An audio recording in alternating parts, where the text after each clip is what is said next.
अजीब अजीब नियम और चुनाव से जुड़े बड़े फैसले। गुरुवार को सुप्रीम कोर्ट में एक बेहद अहम मामला सुर्खियों में रहा।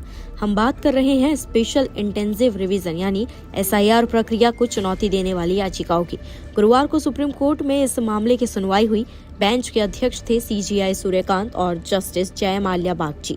याचिकाकर्ताओं की ओर से वरिष्ठ अधिवक्ता राजू रामचंद्रन ने दलीलें पेश की। वकील राजू रामचंद्रन ने कहा, EC का काम लोगों की मदद करना है ताकि वो आसानी से वोट डाल सके। BLO जैसे अधिकारियों को सिर्फ शक के आधार पर लोगों की जांच करने का अधिकार देना गलत है। किसी का नाम संदेह में वोटर्स लिस्ट से हटाना नागरिकता पर सवाल उठाने जैसा है। माइग्रेंट शब्द को कई बार गलत तरीके से अवैध प्रवासी समझ लिया जाता है, जबकि लोग अक्सर नौकरी या काम के लिए एक जगह से दूसरी जगह जाते हैं। साथ ही उन्होंने SIR प्रक्रिया पर भी सवाल उठाए, क्योंकि ये हर साल नहीं होती। वहीं जस्टिस बागची ने इस पर कहा, माइग्रेशन का अर्थ सिर्फ घरेलू नहीं है, लोग रोजगार की तलाश में भी जाते हैं। ब्रेन ड्रेन भी माइग्रेशन का ही हिस्सा है। CJI सूर्यकांत ने भी श्रमिकों के बड़े पैमाने पर पलायन का उदाहरण देते हुए कहा कि उत्तर भारत की ट्रेनें बिहार के किसानों से भरी रहती हैं, जो पंजाब पहुंचते पहुंचते रोने लगते हैं।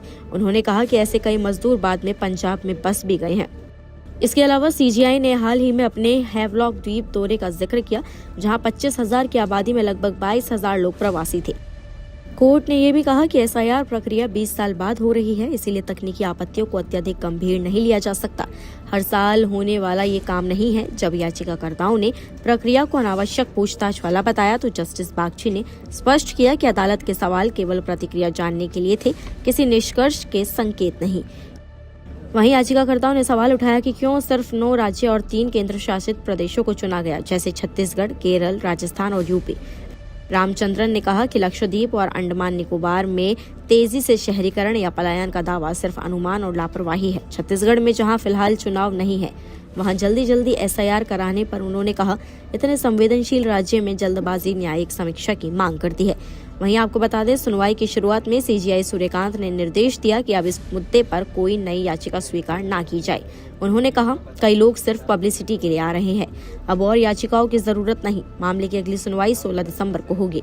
वहीं अब आपको बता दें कि SIR प्रक्रिया क्या है, तो ये चुनाव आयोग की एक प्रक्रिया है जिससे वोटर लिस्ट अपडेट की जाती है। इसमें 18 साल से ज्यादा उम्र के नए वोटर्स को जोड़ा जाता है। मृतक या शिफ्ट हुए लोगों के नाम हटाए जाते हैं। वोटर लिस्ट में हुई गलतियों को सही किया जाता है। BLO घर घर जाकर फॉर्म भरवाते हैं। इसका मकसद कोई भी योग्य वोटर सूची में छूटे नहीं और कोई भी अयोग्य मतदाता शामिल ना हो है। तो ये था SIR विवाद और सुप्रीम कोर्ट में उठे अहम सवाल। फिलहाल इस पर आपकी क्या राय है, कमेंट्स में हमें जरूर बताएं।